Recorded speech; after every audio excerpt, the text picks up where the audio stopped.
How to check for network lock on iPhone. To get started, first of all go ahead and open up the Settings application on your phone. Once you're here, go to General as shown.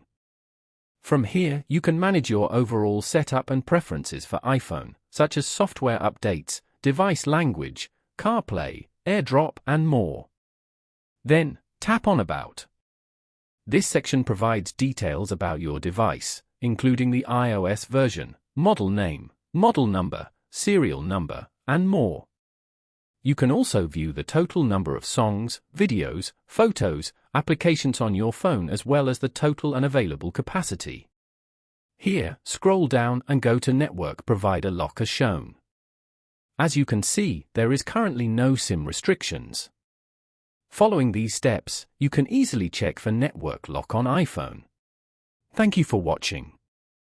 Please leave a like if this tutorial helped you, or leave a comment below if you have any questions related to the video.